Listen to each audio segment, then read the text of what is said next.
तो छात्रों आइए आज मैं आपको फ्यूचर परफेक्ट टेंस के इंट्रोगेटिव और इंट्रोगेटिव निगेटिव के बारे में बताएंगे। तो आइए आज इंट्रोगेटिव के बारे में आपको बता दें। जैसे जो है उदाहरण देख लीजिए, जो है पहचान सब अफर्मेटिव की तरह है। जैसे उदाहरण देखिए, जो है क्या तुम रविवार तक छुट्टी पर जा चुके होगे। डॉक्टर के आने के पहले रोगी कैसे मर चुका होगा। ठीक है, ऐसा करके जो है वाक्य आता है जो है। तो देखिए जो है हिंदी से अंग्रेजी बनाने के नियम इंट्रोगेटिव में कैसे जो है बनता है।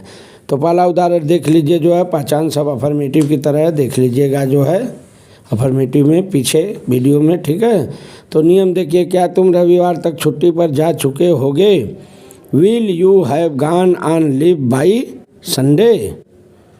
तो छात्रों इसमें प्रश्न सूचक शब्द वाक्य पहले क्या जो है लगा हुआ है, इसलिए इसकी अंग्रेजी क्या नहीं लिखेंगे, सहायक क्रिया के रूप में विल लिखेंगे।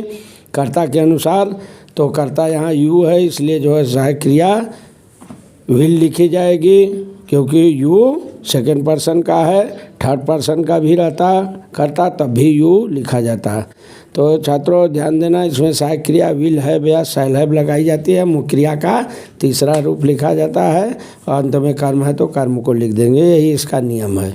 तो यहाँ पर हो जाएगा, ध्यान से देखिएगा, सेकंड पर्सन है यू करता, इसलिए जो है क्या कि अंग्रेजी व्हाट नहीं लिखेंगे, विल लिखेंगे जो है सहायक क्रिया के रूप में, क्योंकि प्रश्नसूचक प्रश्न वाला वाक्य पहले लगा हुआ है, इसलिए जो है विल लग जाएगा। ध्यान देना इसको।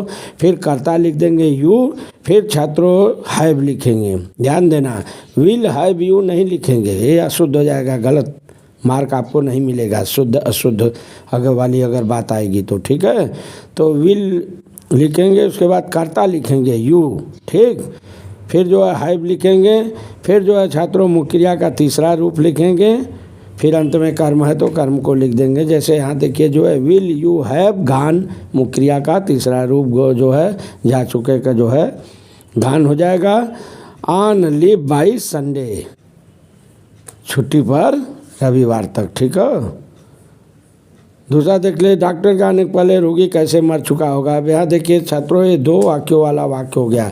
पहला वाक्य यहाँ बना जो है रोगी कैसे मर चुका होगा, ये वाक्य जो है फ्यूचर परफेक्ट टेंस में बनेगा। फ्यूचर परफेक्ट का नियम आप जान गए, जो है विल हैव या शैल हैव लगता है, वो क्रिया का तीसरा रूप लगता है, बस यही इसका नियम है। बाकी सब सेम उसी तरह रहता है। तब पहले रोगी कैसे मर चुका होगा, यहाँ देख लीजिए जो है पहला वाक्य बनेगा रोगी कैसे मर चुका होगा। दूसरा में ध्यान से देखिए, दूसरा वाक्य बनेगा डॉक्टर के आने के पहले। तो पहले वाक्य की अंग्रेजी आप सर्वप्रथम लिख लीजिए, जो है फ्यूचर परफेक्ट में बनेगा। क्योंकि क्यों बनेगा ये भी जान लीजिए, पिछले अफर्मेटिव में मैं बता चुका हूँ, यहाँ भी सुन लीजिए जो है क्यों बनेगा जो है फ्यूचर परफेक्ट में। क्योंकि रोगी कैसे मर चुका होगा, ये कार्य पहले समाप्त हो गया है, इसलिए जो है ये फ्यूचर परफेक्ट में होगा। जिसमें कार्य, जिस वाक्य में कार्य बाद में समाप्त होता है उसे प्रेजेंट इंडेफिनिट में करते हैं। तो डॉक्टर के आने के पहले इसमें कार्य बाद में समाप्त हो रहा है, इसलिए प्रेजेंट इंडेफिनिट में होगा।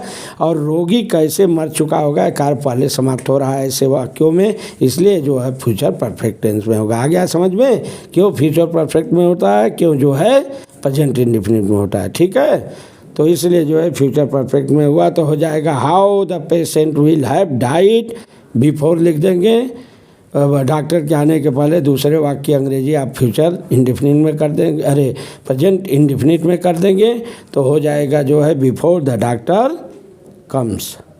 ठीक है, प्रेजेंट इंडेफिनिट, यही छात्रों नियम है जो है। आ गया समझ में, बहुत इंपॉर्टेंट है, समझ लीजिए, फिर से देख लीजिए जो है क्यों जो है फ्यूचर परफेक्ट में बन गया, क्योंकि इसमें वाक्य जो में कार्य जो है पहले हो रहा है, इसलिए फ्यूचर परफेक्ट में वो वाक्य बनाया जाता है। ठीक है, और जिसमें कार्य बाद में समाप्त होता है उसकी अंग्रेजी प्रेजेंट इंडेफिनिट में की जाती है। डॉक्टर के आने के पहले इसमें जो है कार्य बाद में समाप्त हो रहा है, इसलिए प्रेजेंट इंडेफिनिट में होगा। और रोगी कैसे मर चुका होगा, ये पहले कार्य समाप्त हो रहा है, रोगी मर गया डॉक्टर के आने के पहले, यानी पहले कार्य रोगी मर गया ये हुआ समाप्त, इसलिए फ्यूचर परफेक्ट में होगा। ठीक है, सो देख लीजिए प्रश्नवाचक शब्द वाक्य पहले है तो विल या शैल लगाएंगे जो है। ठीक है, प्लस यस प्लस है प्लस भी का थर्ड पार्ट प्लस ऑब्जेक्ट, ये दो वाक्यों वाला वाक्य हो और प्रश्नवाचक शब्द वाक्य बीच में हो तो सर्वप्रथम प्रश्नवाचक शब्द प्लस विल या शैल प्लस यस प्लस है प्लस भी का third part plus object plus before plus present indefinite. Present indefinite का मतलब आप लोग समझ लिए ना, इसमें भी कर्ता क्रिया कर्म रहता है प्रेजेंट इंडेफिनिट में। जैसे जो है दूसरा में देखिए उदाहरण में, before the doctor comes, doctor क्या है, करता है, कम क्या है, कम केम कम मुख्य क्रिया, तो इसमें यस या यस लगता है ना। ठीक, तो आइए जो है इंट्रोगेटिव की तरफ आप बढ़े, जो है इंट्रोगेटिव निगेटिव की तरफ अब हम बढ़ते हैं। जो है इसमें उदाहरण देख लीजिए, जो है मेरे आने के पहले तुम स्कूल क्यों नहीं जा चुके होगे। छात्रों जो है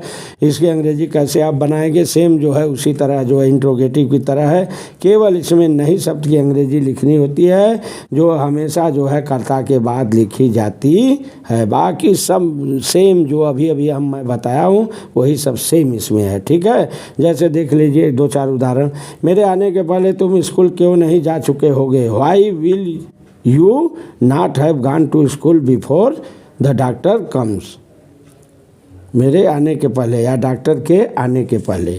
ठीक है, तो यहाँ डॉक्टर से जो है लिखा गया है तो बिफोर डॉक्टर कम्स हो जाएगा। दूसरा देखिए, क्या वे तब तक अपना काम नहीं समाप्त कर चुके होंगे, तो हो जाएगा will they not have finish their work till then, तब तक की अंग्रेजी टिल देन लिखा जाता है। ठीक है, समझ रहे हैं कि नहीं। तीसरा देखिए, वह स्कूल क्यों नहीं जा चुका होगा। Why will he not have gone to school, सब में जो है कर्ता के बाद नॉट लिखा हुआ है, बाकी सब वही सहायक क्रिया विल हैव शैल है, वही मुख्य क्रिया का थर्ड पार्ट, वही जो है ऑब्जेक्ट, सब सेम है, वही प्रश्नसूचक चिन्ह प्रश्नवाचक चिन्ह लगाएंगे अंत में, सब सेम है। शुद्ध देख लीजिए, यदि प्रश्नसूचक शब्द वाक्य के बीच में हो तो प्रश्न वाला शब्द प्लस विल या शैल plus yes plus not plus है प्लस भी का थर्ड पार्ट प्लस ऑब्जेक्ट, फिर अंत में प्रश्नवाचक चिन्ह लगा देंगे। ठीक है, जैसे 3 में देख लीजिए। दूसरा नियम देख लीजिए सूत्र का, यदि दो वाक्यों वाला वाक्य हो और प्रश्नसूचक शब्द पहले हो तो हो जाएगा विल या शैल plus yes plus not plus है प्लस भी का third part plus object plus before plus present indefinite. ठीक है, तो छात्रों मुझे उम्मीद है आप लोग अच्छी तरह समझ गए होंगे। चैनल को सब्सक्राइब कर लीजिए, हमारा चैनल है जो है फार्मूला ऑफ इंग्लिश ग्रामर। तो छात्रों मैं ढेर सारे जो है इंग्लिश के बारे में जो है बहुत अभी कुछ जो है आप लोगों को बताना है। अभी तो ये जो है शुरुआत है, इसका आधार अभी मैं आपको दे रहा हूँ। ये बेस है, बहुत ज़रूरी होता है, ये मजबूत रहेगा तो सब आगे आप फतह कर लेंगे, नहीं तो कुछ समझ में नहीं आएगा। इसीलिए मैं हर सेंटेंस को अलग अलग शुरुआत में करके बताया हूँ ताकि आपको समझ में आ जाए। ठीक है, तो आप लोग देखते रहिए, अन्य छात्रों को भी शेयर करिए और ये आगे जो है मैं आपको जो है फिर बताऊंगा जो है फ्यूचर परफेक्ट कंटिन्यूअस के बारे में। तब तक के लिए छात्र लोगन जय हिंद।